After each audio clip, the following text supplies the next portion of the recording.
When I think about those people who have influenced me, of course, besides naturally my parents and many community leaders, I think about leaders like Congressman Adriano Espaillat, who's someone is now, he's the first Dominican American in Congress.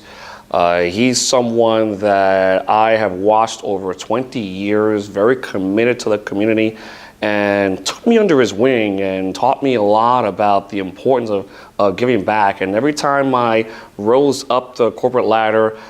he was always a reminder to me that as you rise up, just know that there are others that are watching you, and make sure that you succeed and come back into the community. I think of leaders like Tony Robbins, who I had the honor and privilege of meeting many years ago, almost 15 years ago, and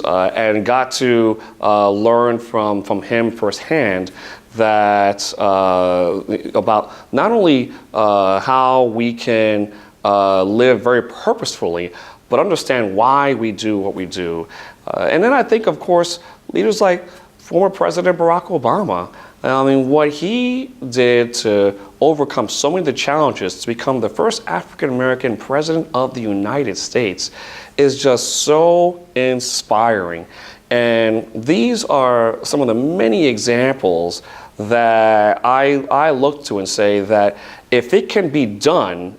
it can be done by me, and it can be done by you, and it can be done by anyone who strives to achieve very high goals. And so I've adopted a personal belief, and this is kind of almost like my own personal mission statement, and that is that